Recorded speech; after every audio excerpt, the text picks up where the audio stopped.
जल जंगल जमिनी लुटल्या जात आहेत. MIDC विरुद्ध प्रजासत्ताक दिनी सत्यशोधक शेतकरी सभेचे तीव्र आंदोलन. नवापूर तालुक्यातील कोठडा गावाच्या परिसरातील आदिवासींच्या जल जंगल जमिनींवर महाराष्ट्र औद्योगिक विकास महामंडळाकडून सुरू असलेला अन्यायकारक व बेकायदेशीर हस्तक्षेप तात्काळ थांबावा, अन्यथा दिनांक 26 जानेवारी रोजी प्रजासत्ताक दिनी नवापूर तहसील कार्यालयावर मोठ्या प्रमाणात शांततामय पण तीव्र लोकशाही आंदोलन छेडण्यात येईल असा ठाम इशारा कोठडा ग्रामस्थ व सत्यशोधक शेतकरी सभेच्या वतीने देण्यात आला. कोठडा गावाच्या आजूबाजूच्या आदिवासींच्या जमिनी MIDC कडून कवडीमोल दराने जबरदस्तीने अधिग्रहित करण्यात आल्या असून ग्रामपंचायतीची कोणतीही परवानगी न घेता गावठाण जमीन, गुरचराई जमीन व सार्वजनिक वापरातील जमिनी MIDCच्या नावावर केल्या जात आहेत असा गंभीर आरोप ग्रामस्थांनी केलाय. या जमिनींमध्ये आदिवासींच्या पूर्वजांची स्मशानभूमी असून आजही त्याच ठिकाणी अंत्यसंस्कार केले जातात. तसेच याच गुरचराई जमिनीतून गावासाठी पिण्याचे पाणी, जनावरांसाठी चारा व पाणी तसेच मूलभूत सार्वजनिक सुविधा उपलब्ध आहेत. सन 2016 पासून MIDC कडून ग्रामपंचायतीला डावलून या जमिनी स्वतःच्या नावावर करण्याचा प्रयत्न सुरू असून आदिवासी नागरिकांना पुनर्वसनाची कोणतीही योजना नसताना बेदखल करण्याचा हा प्रयत्न अन्यायकारक व असंवैधानिक आहे असा आरोप करण्यात आलाय. या जमिनी अधिग्रहित झाल्यास आदिवासी नागरिकांनी कुठे जायचे असा सवाल उपस्थित करत हा अन्याय कोणत्याही परिस्थितीत सहन केला जाणार नाही असा ठाम पवित्रा ग्रामस्थांनी घेतलाय. याच पार्श्वभूमीवर शेतकरी, आदिवासी, वनहक्कधारक, ग्रामीण जनतेच्या विविध जिव्हाळ्याच्या प्रश्नांबाबत शासनाकडून दिलेल्या लेखी आश्वासनांची अंमलबजावणी न झाल्याच्या निषेधार्थ दिनांक 26 जानेवारी 2026 रोजी नवापूर तहसील कार्यालयावर लोकशाही मार्गाने आंदोलन करण्यात येणार आहे.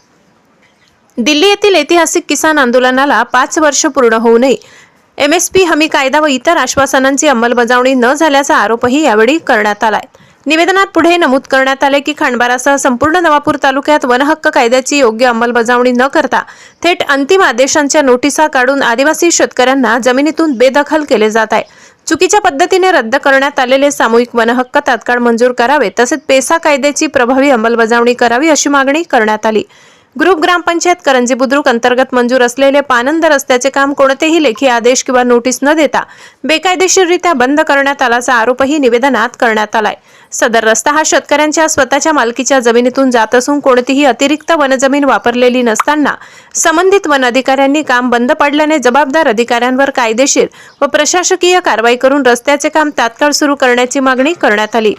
शिवाय वनहक्क धारकांना शासनाच्या सर्व योजनांचा तात्काळ लाभ द्यावा, खासगी कंपन्यांकडून आदिवासींच्या जलजंगल जमिनीवर होणारा अन्याय थांबावा तसेच नवापूर MIDC अंतर्गत शेतजमीन व गुरचराई जमिनीवरील बेकायदेशीर कब्जा तात्काळ हटवावा अशा एकूण 9 मागण्या मांडण्यात आल्या. या सर्व मागण्यांबाबत प्रशासनाने तात्काळ निर्णय घेऊन लेखी उत्तर न दिल्यास दिनांक 26 जानेवारी रोजी नवापूर तहसील कार्यालयावर मोठ्या प्रमाणात शांततामय लोकशाही आंदोलन करण्यात येईल.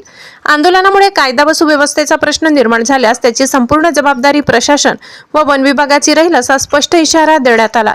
हा इशारा सत्यशोधक शेतकरी सभेच्या नेतृत्वाखाली माननीय तहसीलदार नवापूर, माननीय पोलीस निरीक्षक नवापूर यांच्या निवेदनाद्वारे देण्यात आला. यावेळी सत्यशोधक शेतकरी सभेचे जिल्हा अध्यक्ष comrade RT Gavit, comrade Rajesh Gavit, comrade Gopji Gavit, comrade Balya Gavit, Kothada ग्रामपंचायतचे सरपंच, सदस्य, महिला मोठ्या संख्येने उपस्थित होते.